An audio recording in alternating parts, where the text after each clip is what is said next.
la Torá. Bendito sea el Eterno que nos santifica en sus mandamientos y que nos ordena dedicarnos al estudio de la Torá.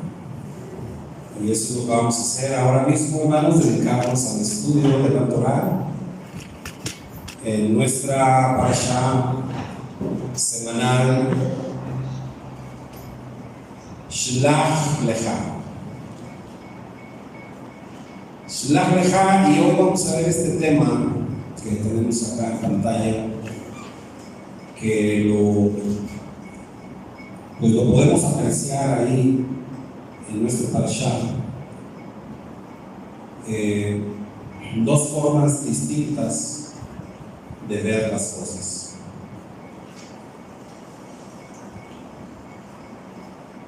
Y me llamó la atención la imagen porque efectivamente depende de qué lado ustedes vean la imagen. Ahí hay 3 barrotes o 4 barrotes. No, es que se ven 4 y se ven 3. ¿Ya ven? Sí. Es una imagen engañosa. Puedes ver 3, puedes ver 4, entonces siempre hay 2 maneras distintas de ver las cosas. Siempre hay 2 versiones de una misma historia, o como también dicen, 2 caras de una misma moneda. Pero hoy vamos a aplicar esto a la parashá Shlach Lecha, porque precisamente en la parashá, digamos que lo más relevante que ocurre en esta parashá es pues el día más triste, sin lugar a dudas, de la historia del pueblo de Israel, la tragedia más grande en la historia del pueblo de Israel, que se originó o que fue causada en cierta manera precisamente por esto, por 2 formas distintas de ver las cosas. Entonces vamos a ver lo que vamos a estar platicando. Vamos a ver acá los puntos principales de esta parashá. Lo primero que vamos a considerar es quién dio la orden de enviar exploradores a Canaán y por qué. ¿Quién dio la orden? Entonces, otra vez recordemos, siempre hay 2 historias, siempre hay 2 formas distintas de ver las cosas. Aún para responder a esta pregunta, nosotros nos vamos a dar cuenta de que hay 2 historias o hay 2 versiones de quién dio la orden. Si nosotros vamos, hermanos, al inicio justamente de nuestra parashá, es decir, ahí al capítulo número 13 del libro de Números, nos vamos a encontrar con que ahí la Torá dice de una manera bastante clara, bastante contundente, que quien dio la orden de enviar a los exploradores fue Hashem, fue el Eterno. O sea, ahí ustedes van ahí y ¿qué dice ahí? Entonces el Eterno le dijo a Moisés: envía exploradores a la tierra de Canaán, etcétera, etcétera. Entonces, en esta versión de la historia, nosotros tenemos que responder que fue el Eterno quien dio esa orden de enviar exploradores. Ahora, para responder a la pregunta ¿por qué el Eterno dio esa orden?, tenemos que considerar primero la otra versión, o sea, la otra parte de la historia, la otra forma de ver las cosas. Y es que en la expresión Shlach Lecha, que la traducimos como envía tú, siempre decimos que en esta expresión que está, digamos, escondido un sentir. Hay algo ahí, Shlach Lecha, que puede denotar inconformidad, cierto desacuerdo.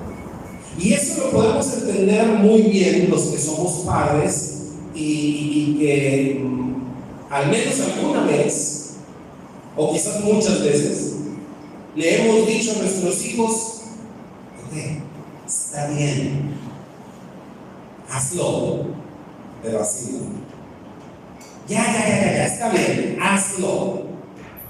Si eso es lo que quieres hacer, hazlo. Pero cuando un papá dice las cosas así, de esa manera o en ese tono, el hijo entiende que el papá no está de acuerdo. O sea, que está cediendo, que está autorizando, pero que no está de acuerdo. Esa expresión hebrea shlach lecha es lo que denota.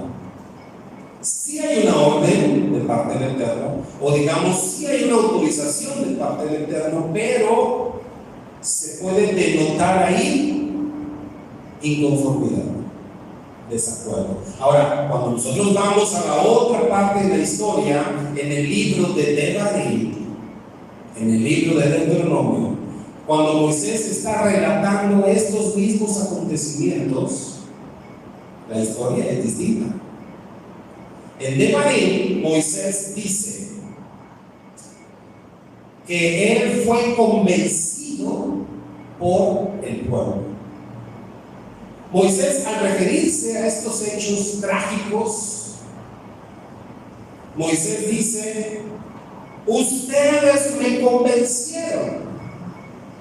Yo le hice la propuesta del Eterno porque ustedes me convencieron. Pero Moisés, cuando cuenta la historia en el libro de Devarim, Moisés lo hace con pesar, Moisés lo hace con dolor. Y Moisés, de cierta manera, está responsabilizando al pueblo. Porque, hermanos, estamos hablando acá de que esta decisión de enviar exploradores a la tierra prometida tuvo el más trágico de los finales. Decíamos anoche, tuvo un desenlace catastrófico, un caos, decía nuestra hermana Leila anoche. Esta decisión de enviar exploradores, hermano, no salió mal, salió terriblemente. Estamos hablando de la historia más trágica del pueblo hebreo, donde se les negó la entrada a la tierra prometida a la gran mayoría de ellos. Y todo eso fue a causa de la decisión de enviar exploradores. Entonces, si nosotros tuviéramos que buscar un responsable, diríamos precisamente: bueno, a ver, pues ¿quién dio la orden esa? ¿Quién dio la orden? ¿A quién se le ocurrió eso de enviar exploradores? Porque eso fue lo que derivó en la gran tragedia. Entonces, en Números 13 pareciera que el Eterno está dando la orden, pero en Devarim Moisés dice: yo hice la propuesta porque ustedes me lo sugirieron. Entonces, yo fui con el Eterno a decirle de esta idea de enviar exploradores. Pero Moisés está responsabilizando al pueblo. Entonces aquí ya podemos responder: bueno, ¿por qué? Vamos con el Eterno.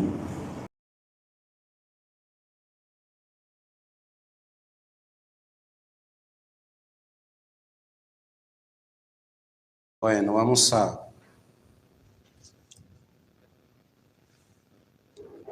Ya estoy transmitiendo acá. Bueno, este no lo ocupo ahorita. Entonces decíamos que si la responsabilidad se le da a Moisés, Moisés dice por qué lo hizo, ¿verdad? ¿Por qué envió él exploradores? Y Moisés dice: me pareció buena idea. O sea, no obviamente Moisés hace ver, pues yo jamás pensé, ni siquiera por la mente me pasó que se fueran a dar las cosas así. Realmente era una buena idea, es lo que dice Moisés. Por eso aceptó, ¿sí? Yo había leído como que Moisés aceptó, pero porque como para crear una estrategia o algo así para que pudieran entrar, pero que en ningún momento los envió para que ellos aprobaran o desaprobaran el tierra, porque pues eso el Eterno ya lo había entregado y eso les había dado, así tal cual como estaba, pero ellos quisieron actuar como Dios, es decir, sí me parece, no me parece, está bien, está mal, entonces eso ahí estuvo. Y recordemos que Moisés trae una formación militar.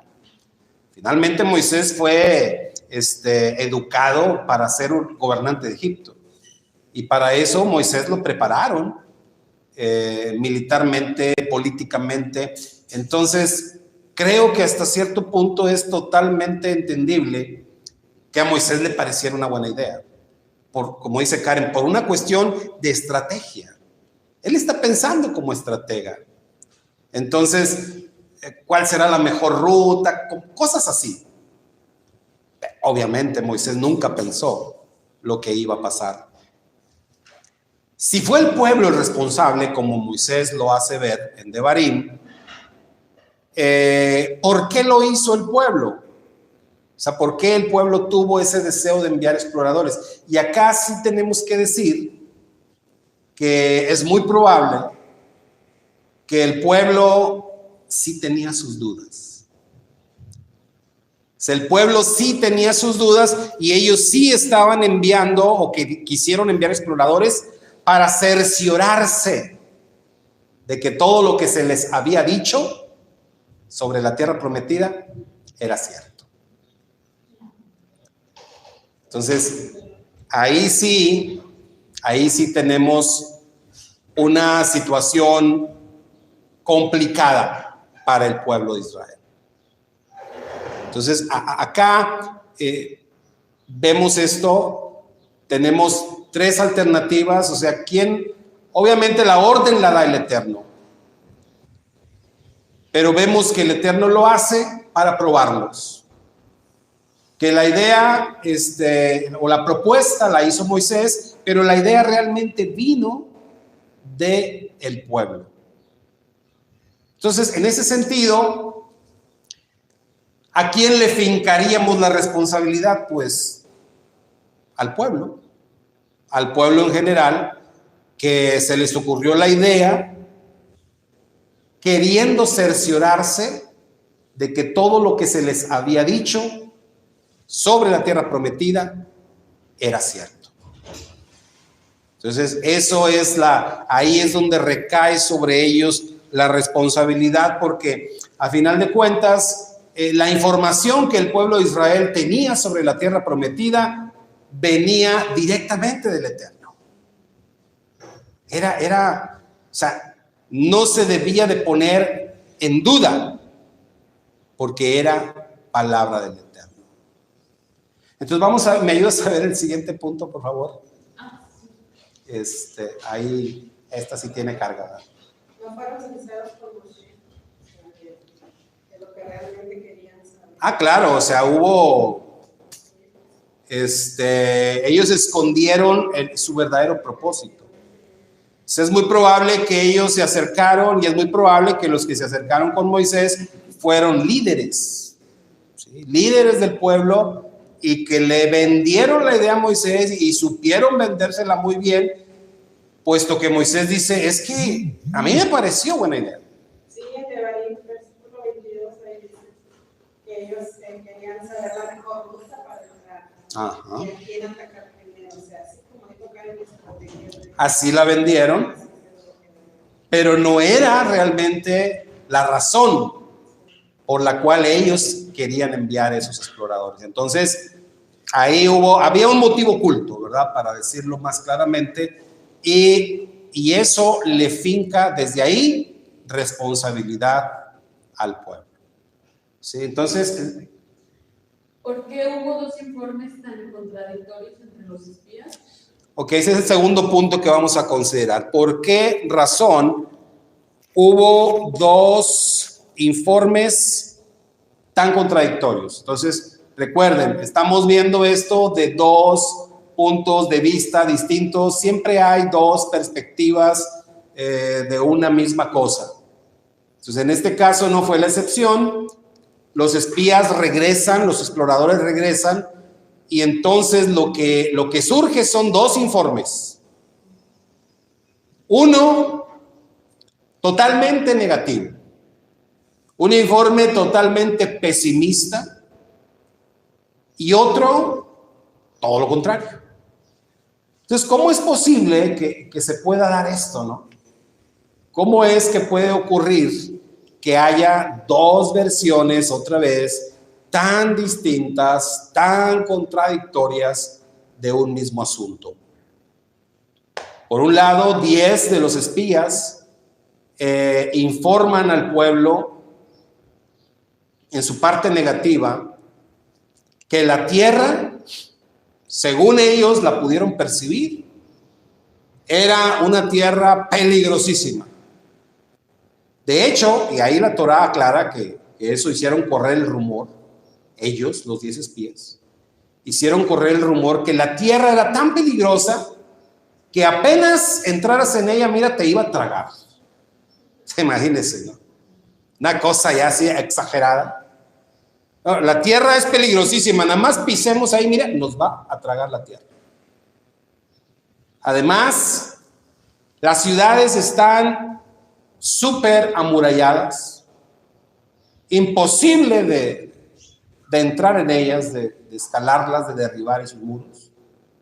Y por si eso fuera poco, hay gigantes ahí. Hay descendientes de Anak viviendo ahí. Y están los ejércitos amalecitas, uno de los más poderosos y numerosos, también habitan ahí. Y dieron un informe totalmente pesimista, totalmente negativo. Ellos decían, no hombre, los hijos de Anak nos veían a nosotros como langostas. Y realmente así nos sentimos, como langostas. Ese fue el informe, o digamos, sí, el informe que ellos vieron, la forma que ellos percibieron la tierra prometida. Había otra perspectiva, había otra versión que era la de Josué y Caleb. Y en la versión de Josué y Caleb ellos no negaron el tema de los gigantes, por ejemplo. Dijeron, sí hay gigantes, pero no pasa nada. No pasa nada, es pan comido, dice la NTV, la Nueva Traducción Viviente, es pan comido. Sí, las ciudades están amuralladas, pero igual. O sea, nosotros vamos a conquistar esa tierra. Y el énfasis de Josué y Caleb era sobre las bondades de la tierra. Ellos decían, es una tierra maravillosa. Es una tierra tal y como el Eterno nos la describió. Tierra hermosa, tierra preciosa, donde fluye leche y miel. Miren los frutos que trajeron. Entonces, ellos están enfatizando, mis hermanos, totalmente los aspectos positivos. Y lo negativo lo minimizan. Y dicen, eso ya está hecho. Eso es pan comido. Entonces tenemos dos informes, dos versiones totalmente distintas, otra vez, de un mismo asunto. El siguiente punto, ¿cuál es? ¿Por qué la mayoría del pueblo se inclinaron por el mal informe en lugar del buen informe? Entonces tenemos dos versiones, tenemos dos historias. Y esos informes se le están presentando a Elías, a Moisés, y a todo el pueblo. Pues porque eran más que traían más. Puede ser. Sí, sí, hermano.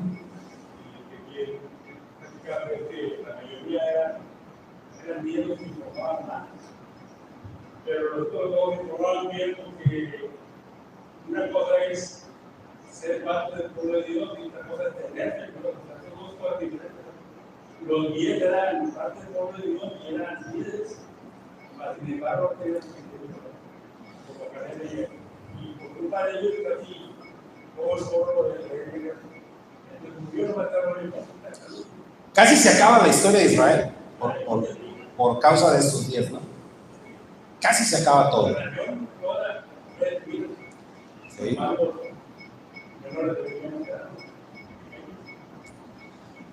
Fíjense, hermanos, en un comentario que leía sobre esto, decía el rabino que normalmente cuando en la Torá se presenta un listado de personas, como en este caso los nombres de los 12 exploradores,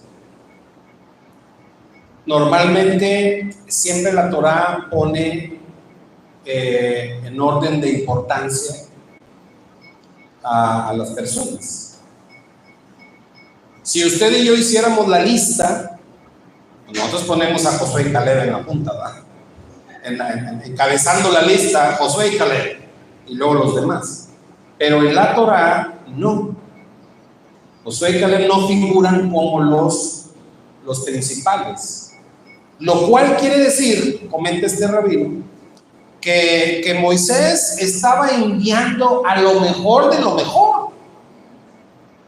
O sea, Moisés estaba enviando líderes muy capaces. De hecho, líderes con más capacidad que Josué y Caleb. Se supone, en teoría. Con mayor capacidad, qué sé yo, militar, inteligencia. Pero evidentemente no fe. Ahí fue, como dice el hermano Carlos, ahí fue donde las cosas se desbalancearon. Sí, los 10 espías eran muy capaces, sí fueron elegidos precisamente por sus virtudes, pero en el tema de la fe no era así. De hecho, en el tema de la fe, Moisés sintió que Josué podía fallar. Y dicen los sabios también que por eso le cambió el nombre. Que vea, la Torá primero dice que es Oseas, y luego dice, y Moisés le cambió el nombre a Oseas y le puso como nombre Yehoshua. O sea, le agregó una yud ahí a su nombre. Y fue una manera simbólica de que Moisés dijera que el Eterno vaya contigo.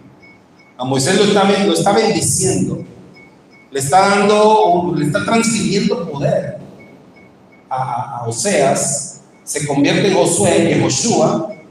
Entonces que el poder del Eterno vaya contigo. Nosotros vemos que Caleb no necesitaba eso. Caleb era un hombre muy valiente, con mucho coraje y con mucha fe. De hecho, la Torá dice que fue Caleb el que habló, no Josué. El que presenta el informe por parte de ellos dos es Caleb. Es el que levanta la voz y habla con la gente y trata de animarlos. Entonces, tenemos ahí esta situación de parte de los espías y tenemos que sí fueron ellos elegidos por su capacidad, pero había una diferencia abismal entre Josué y Caleb y el resto de los espías. Entonces, ¿había un punto ahí? Sí. ¿Qué necesitamos para ver el lado positivo de las cosas?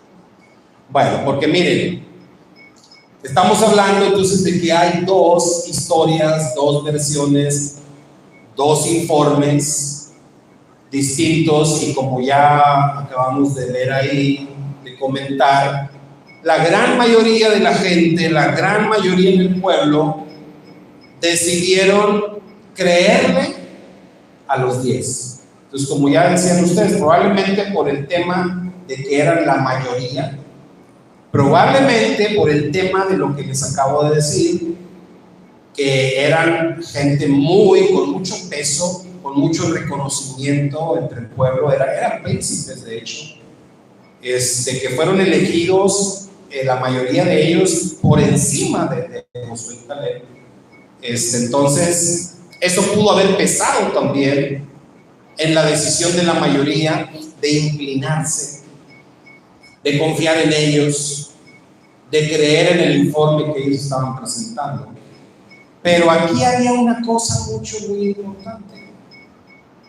Y más allá de los informes, estos dos informes diferentes, estaba la palabra del Eterno. Estaba lo que el Eterno les había dicho a todos acerca de la tierra prometida. ¿Sí, hermano?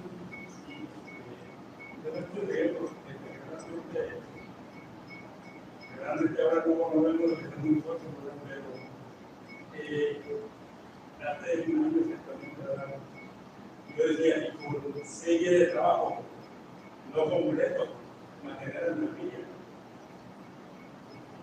Y que habrá con 5 días por menos. Pero hay una diferencia entre trabajar 6 o 7 días a trabajar 5 días, yo creo. Es diferente, sí, pero es mucho más antiguo trabajar 5 días. O sea, yo en un mandamiento, como que tengo más función, no debe decir. Cuando uno ve las cosas y dice, bueno, si aquel que trabaja 7 días o 5 días no comprenda la teoría, ¿qué será que el que trabaja aquí? Y estoy viendo que es muy diferente. Es muy diferente ahora. La mujer le faltaba ahí para cumplir 30 años trabajando 6 días. Ahora, con un año tiene que sí, o sea, otra vez, siempre hay dos lados, dos formas distintas de ver las cosas. Y acá, el tema de los espías, hermano, a nosotros nos recuerda que siempre, usted y yo, siempre vamos a tener dos perspectivas.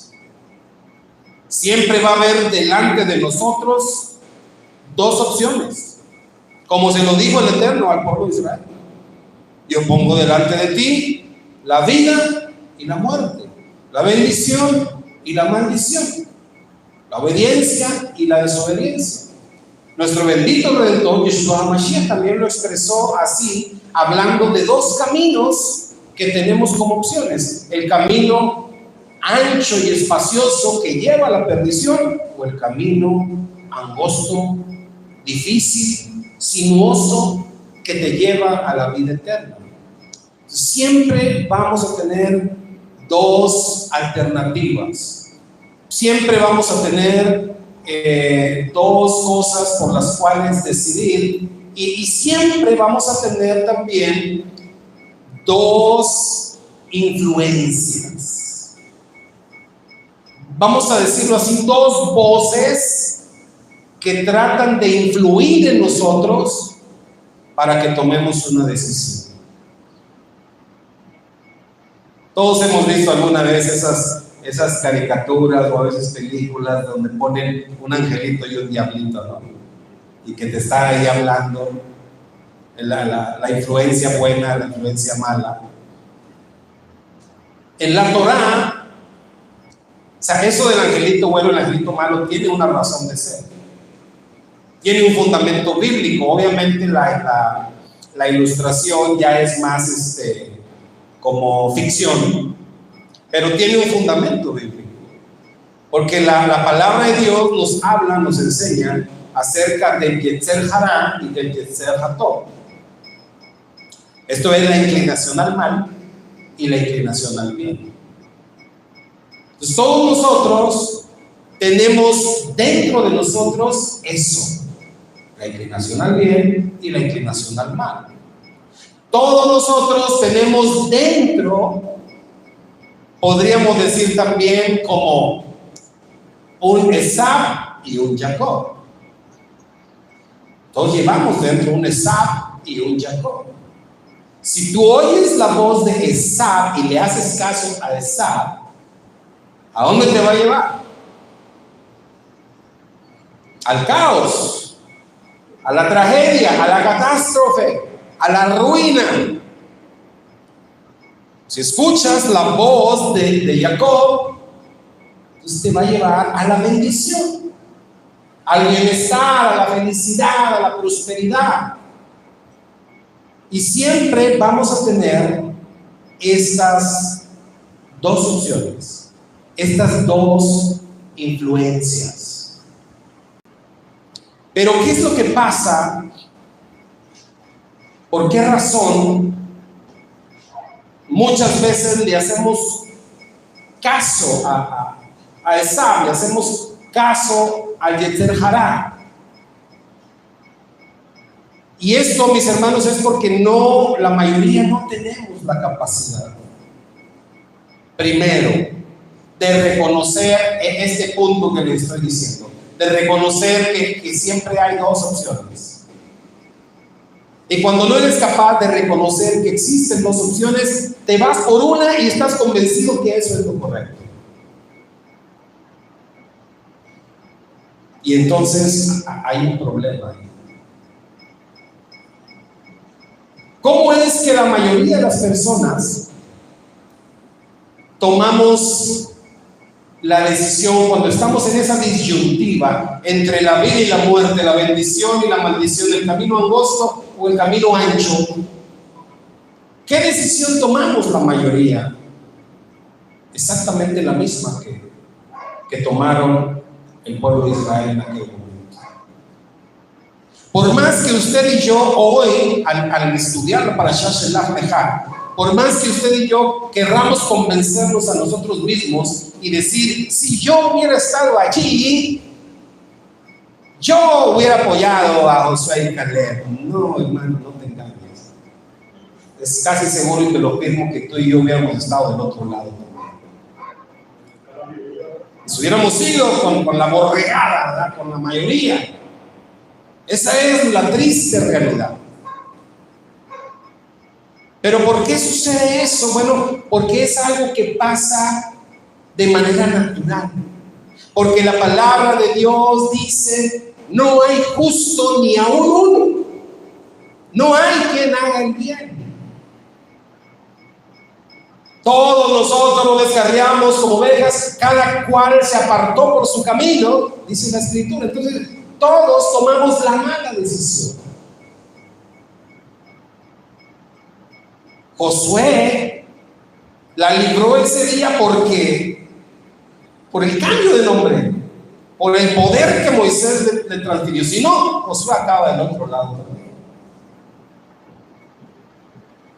Ahí realmente el único que actuó consecuentemente con el Eterno o en sintonía con el Eterno fue Caleb. Y eso es porque el Eterno siempre se guarda, aunque sea uno, como Noé, como Abraham. El Eterno siempre tiene un remanente. Pero la realidad es que la mayoría siempre nos vamos al lado incorrecto. Ahora, ¿cómo es que se puede enderezar el rumbo? Esto ocurre solamente por la gracia de Dios. Y esto pasa solamente porque el Eterno nos abre los ojos. El Eterno nos permite ver una realidad que normalmente no vemos. No tenemos la capacidad para verlo. Como ustedes se acuerdan la historia de Agar, cuando Agar es expulsada del campamento con su hijo. ¿Se acuerdan lo que pasó con Agar? Ella sale del campamento con su hijo Ismael. ¿Y qué le pasó? Está en el desierto. ya no tiene agua, está en medio del desierto y Agar dice: hasta aquí llegamos, nos vamos a morir, mi hijo y yo vamos a morir. Entonces no quiero ver morir a mi hijo, no quiero verlo como se muere. Lo deja ahí junto a un arbusto, dice la Torá. Lo deja ahí junto a un arbusto y se aleja a la distancia como de un tiro de piedra. Y se aleja porque no quiere ver morir a su hijo. Pero Agar está derrotada. Agar está segura: esto se acabó. Y otra vez, hermanos, siempre hay dos versiones de la historia. Siempre hay dos realidades. Pero la gran mayoría de las veces nuestra necedad o nuestro pecado no nos permite ver la realidad espiritual. Todos tenemos una mente animal, disculpen la expresión, pero así dice la Biblia. Todos tenemos una mente animal, pero también tenemos una mente espiritual. Es más, Rav Shaul dice que tenemos la mente del Mashiach a nuestra disposición. Agar estaba actuando con su mente animal y ella no podía ver la realidad de las cosas. Ella está derrotada, ella está pensando: hasta aquí llegamos, nos vamos a morir. Pero había otra realidad allí mismo. ¿Cuál era esa realidad, hermano? Fíjese qué simple es, qué sencillo es, pero a veces, aunque las cosas sean tan sencillas, no las podemos ver. ¿Dónde está Agar? Dice la Torá: en el desierto. ¿Dónde dejó a su hijo? Junto a un arbusto. Yo pregunto, ¿qué hace un arbusto en el desierto? No debería de estar, porque no hay agua.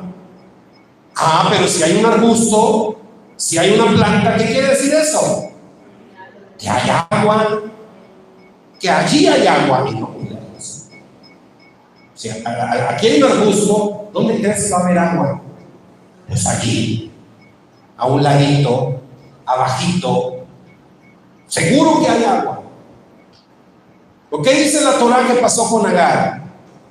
Entonces sus ojos fueron abiertos, y cuando sus ojos fueron abiertos, ella pudo ver que había allí junto al arbusto un pozo de agua. ¿Cómo no lo vio antes? La Torá no dice que el pozo apareció milagrosamente. El pozo ya estaba ahí. Tampoco dice que Agar tuvo que escarbar y encontró el agua. No, el agua estaba allí. La cosa es simple: ella no podía ver, ella no tenía la capacidad de ver la bendición, porque no estaba viendo las cosas con los ojos espirituales, porque no estaba echando mano de su mente espiritual, y ella se estaba derrotando antes del tiempo. Y eso, mis hermanos, pasa.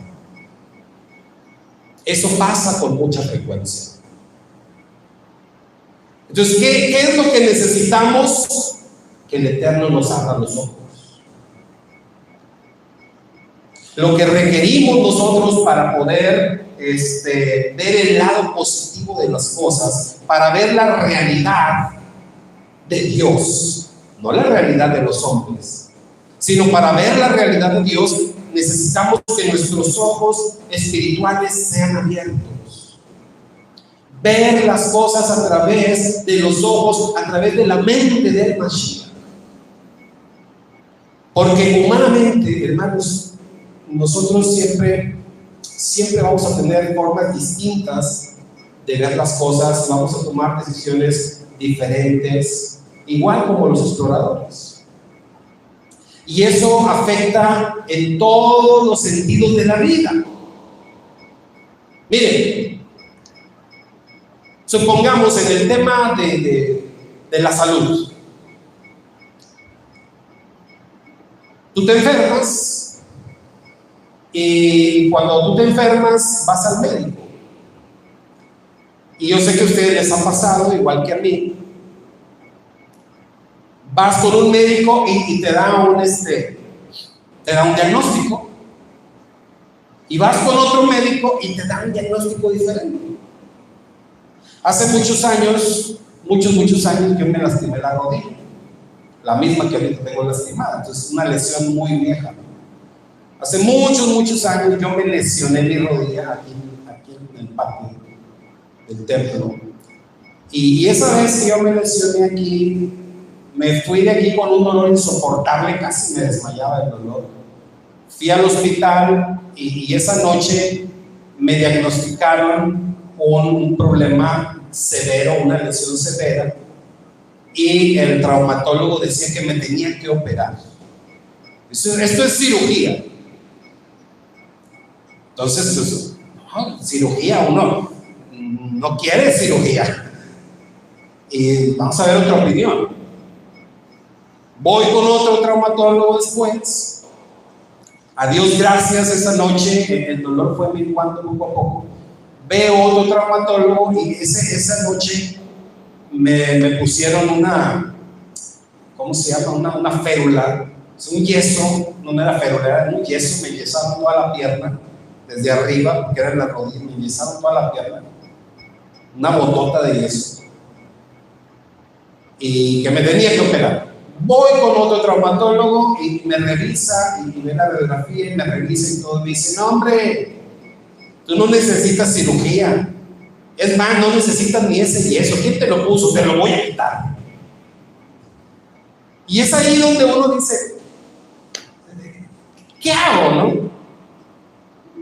¿Qué hago? Porque un doctor me pone yeso y me dice que me tengo que operar. El otro me dice: no necesitas cirugía y tampoco necesitas el yeso.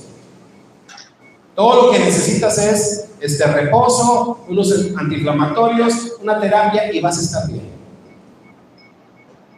Entonces, vean, dos opciones, dos historias, dos perspectivas, dos diagnósticos, y yo tengo que tomar una decisión.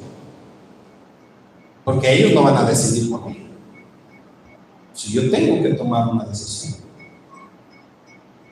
Entonces yo decidí no operarme, quitarme el yeso y estuve bien, o sea, tuvo razón el segundo médico.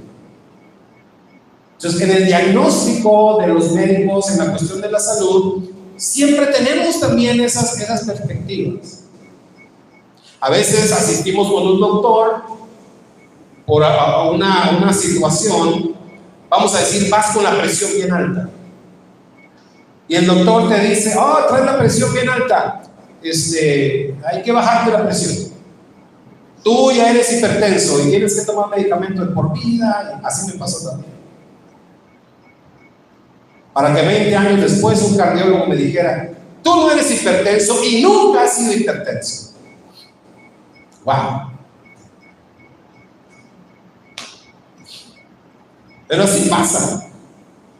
O sea, hay doctores que lo que van a ver en ti o lo que van a tratar son los síntomas, pero no van a tratar la raíz del problema. O sea, hay doctores que te van a dar medicamentos para la hipertensión, pero no van a ir más allá. ¿Por qué se le sube la presión a este hombre? Pero va a haber otros que sí. Entonces, en todos los aspectos de la vida siempre pasan este tipo de cosas. En la cuestión económica también pasa lo mismo. ¿Saben algo que veía esta semana, que aprendía? Es que la mayoría de las personas tenemos dos maneras distintas de pensar respecto a la cuestión económica. Y es una convicción que existe en cada persona. Entonces, hay quienes en la cuestión económica tienen la mentalidad, digamos, de ser un empleado. Ser un empleado, o sea, yo estoy contento con ser un empleado. Yo soy feliz con ser un empleado yo estoy conforme con ser un empleado y tener mi sueldito seguro cada semana o cada quincena. Yo soy feliz así. Yo puedo trabajar 50 años así, si es necesario, y voy a ser feliz así. Pero hay otras personas que no. Hay otras personas que tienen una mentalidad diferente. Y que su mentalidad es, no, yo creo que no es justo estar trabajando tanto tiempo para alguien y viendo cómo se enriquece y yo ahí con el mismo sueldo. Entonces, piensan de una manera distinta. Y es que, mis hermanos, ¿saben ustedes que ahorita somos como 7,000 millones, ¿no?, de habitantes en el planeta, más o menos? 8,000 millones de habitantes, nada más. Y de esos 8,000 millones de habitantes en el planeta, ¿saben ustedes que el 98% de la riqueza, fíjense este dato, ¿no?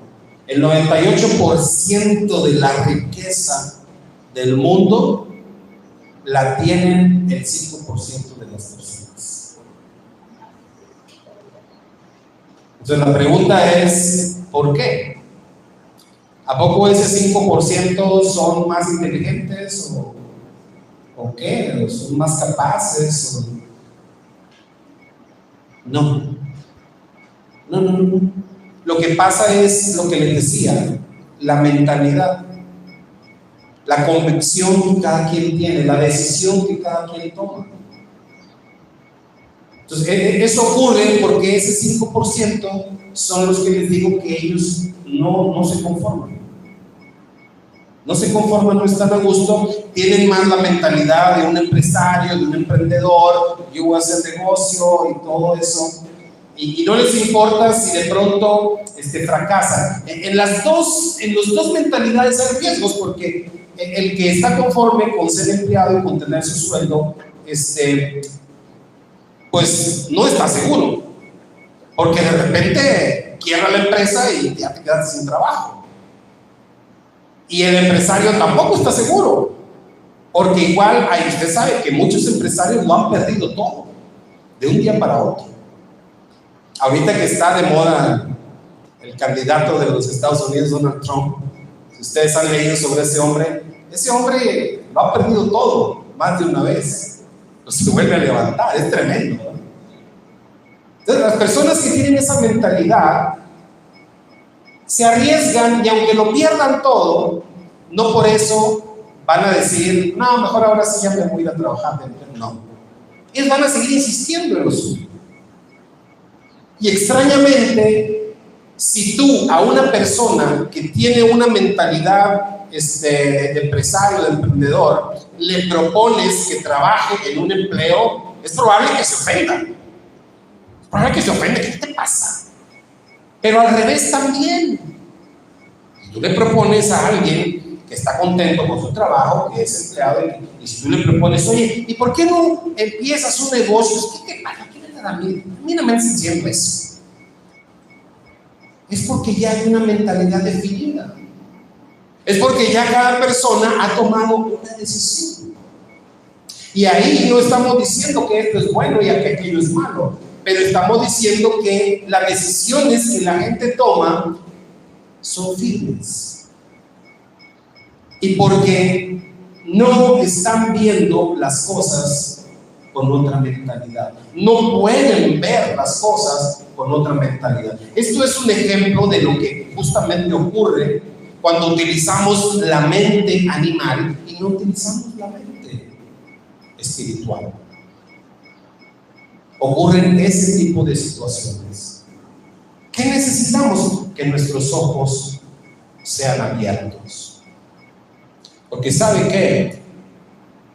Que nosotros estamos convencidos de que la mayoría de las veces, cuando enfrentamos problemas, cuando enfrentamos situaciones adversas, nosotros lo que vemos es lo que está afuera. Siempre vemos lo que está afuera, así como los espías. La diferencia entre los 10 espías y Josué y Caleb, nosotros podemos decir que la diferencia fue la fe. Los 10 espías estaban viendo las cosas en lo exterior. Josué y Caleb veían las cosas en su interior, desde su perspectiva de la fe y desde la perspectiva del Eterno.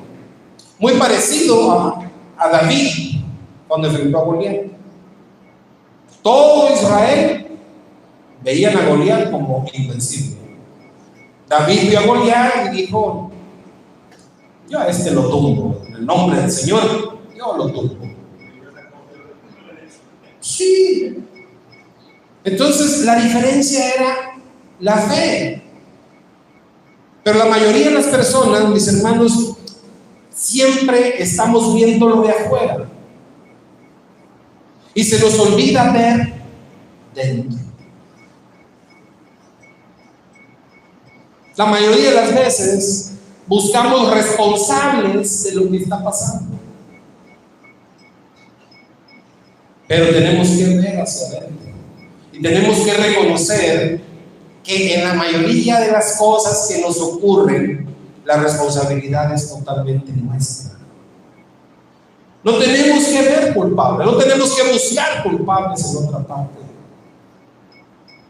Tenemos que ver hacia adentro y aceptar la responsabilidad que nos corresponde. Solamente cuando reconocemos que tomamos malas decisiones, que nos equivocamos, solamente cuando reconocemos nuestro error, tenemos la esperanza de que nuestros ojos puedan ser abiertos y podamos ver una realidad distinta. Podamos ver el pozo de agua que no podíamos ver.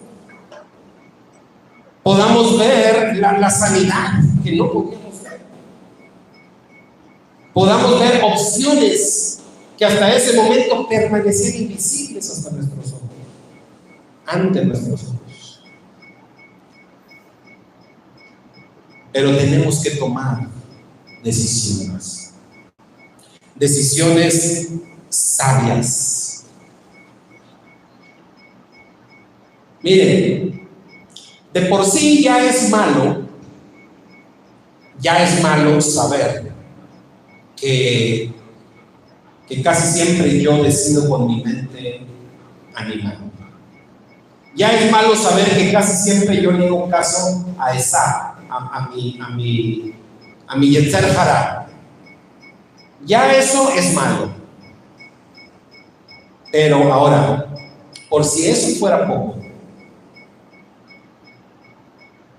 me junto con personas, me busco compañeros, amigos iguales que yo. Me rodeo de personas que también lo único que hacen es hacerle caso a Yetzer Hara.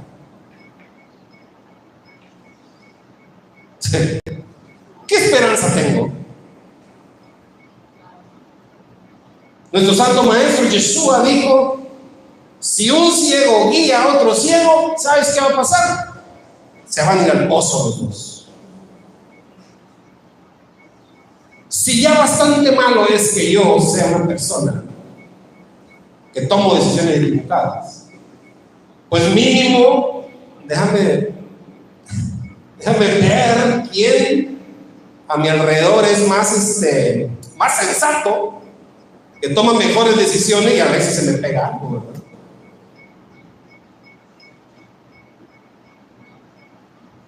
Pero allá la multitud le hizo caso a los 10. Entonces ya bastante malo es estar tomando mala decisión para juntarte con otros que toman malas decisiones. Ahí también hay una enseñanza de la Torá, y es que debemos buscar juntarnos con sabios, con personas temerosas de Dios, con personas que buscan hacer la voluntad de Hashem, con personas que oran al Padre, con personas espirituales. Y ese es uno de los mensajes que nos manda la Torah a través de Shelach Lecha. Tenemos la influencia de 10 espías y la influencia de los otros 2 espías. Y en ellos nos podemos ver reflejados nosotros mismos. ¿Como quién somos nosotros hoy en día? ¿Qué clase de exploradores somos? ¿Qué clase de espías somos? Porque finalmente estamos acá como exploradores. Vea usted las coincidencias, ¿no? Porque ellos estaban a la frontera de la tierra prometida, nosotros también. Hoy estamos a la frontera de la tierra prometida.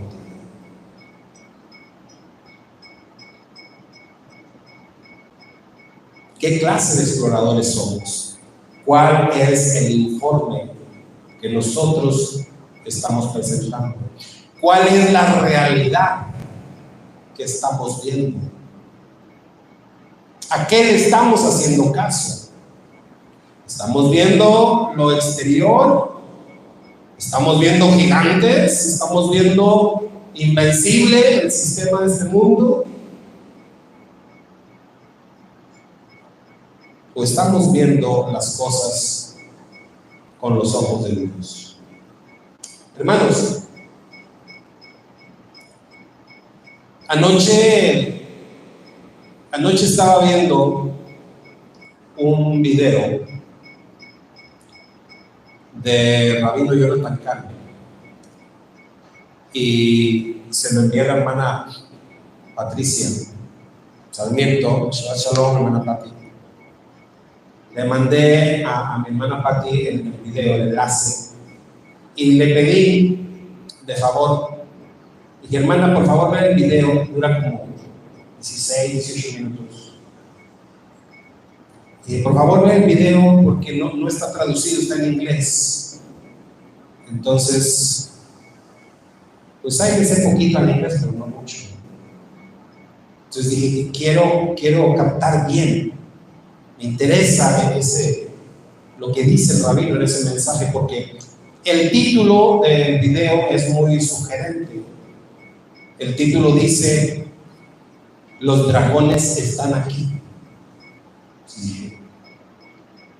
Me inquietó porque, ¿saben? Yo tengo tiempo inquieto con esa idea. A mí ya se me había metido algo en la cabeza respecto al tema de los dragones, porque desde hace tiempo yo veo que nos están bombardeando mucho con imágenes de dragones en series, en películas, en caricaturas, en periódicos, en las redes sociales, en todos lados hay dragones por todos lados. Entonces ya tenía rato yo pensando, ¿qué será esto? ¿Por qué? Porque cuando el río suena es porque agua lleva, ¿no? Dice el dicho. El sistema de este mundo siempre nos está enviando mensajes subliminales. Entonces yo traía esa inquietud. Veo ese video y digo, a ver, ¿qué está pasando? ¿Qué dice el rabino? Además, yo respeto mucho al rabino Jonathan Kahn. Para mí es un profeta tremendo de los últimos tiempos, para mí, con un ministerio dirigido muy enfáticamente a los Estados Unidos de Norteamérica. Entonces me interesó. Le compartí el video anoche a la hermana y la hermana ni siquiera terminó de ver el video. Me dijo que iba como a la mitad y me habla por teléfono, y lo que la hermana me dijo fue: hermano, esto está muy fuerte. Esto está muy fuerte. Entonces, bueno, estoy esperando el desenlace, que me mande toda la traducción general de lo que dice. Pero a lo poco que yo entendí, lo que el rabino está diciendo es que lo que dice la palabra profética en Apocalipsis acerca de cuando el Satán es expulsado del cielo y lanzado a la tierra, ya lo tenemos encima. O sea, ya lo tenemos encima. Y que es muy probable, casi seguro, el sistema de este mundo nos ha estado avisando de diferentes maneras. Es muy probable, casi seguro, mis hermanos, que en los próximos meses, y para ser más puntual, cuando arranque el nuevo año judío, Yom Teruah, Rosh Hashanah, y que me parece coincide con el inicio del calendario chino, del año del dragón. Por ahí vienen cosas proféticas muy importantes. Entonces, por eso nosotros estamos ante un panorama donde como exploradores tendremos que rendir informe. Al ver toda esta situación y todo lo que se viene, al ver que se viene la gran tribulación, esa gran persecución por parte del dragón contra el pueblo de Israel, en primera instancia, y después contra los otros descendientes de la mujer, como está escrito, nosotros como exploradores vamos a tener que dar un informe de eso a la gente que nos rodea. ¿Cuál va a ser nuestro informe? Ese es el punto, eso es en lo que tenemos que pensar. Nos está comentando la hermana, septiembre es el calendario chino, cuando da inicio el año del dragón. Y yo creo que por ahí va coincidiendo más o menos con... ¿Mandé? Sí, coincide más o menos con la temporada de las altas convocaciones del mundo. ¿Sí, hermano Carlos?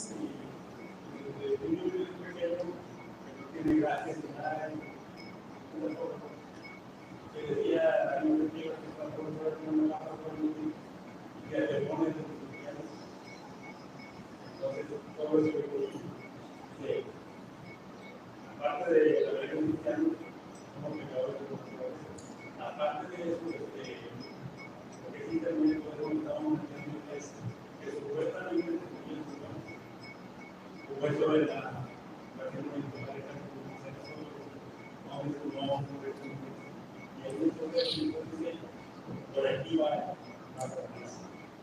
Ay, sí. Sí, eso es constante, son varios frentes, son varias ideologías que nos han estado transmitiendo, avisando, y que se viene un tiempo ya de imposición, ¿verdad? De muchas cosas, pero sobre todo se viene un tiempo de persecución generalizada. No que no haya persecución, ahorita hay mucha persecución en distintas partes del mundo, pero estamos hablando ya de una persecución totalmente generalizada.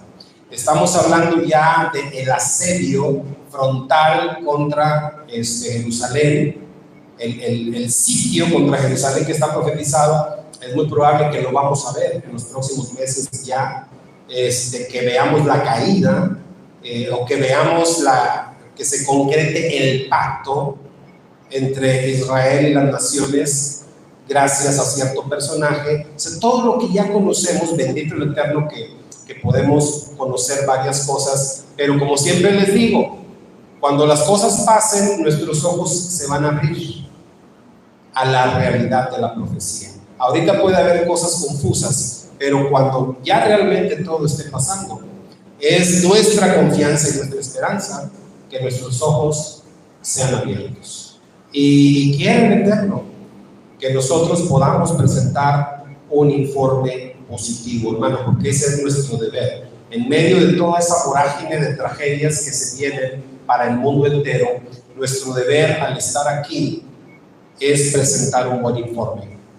Es hablarle a la gente no de esto que está pasando, sino de las bondades de lo que viene más adelante. Esto es del reino mesiánico.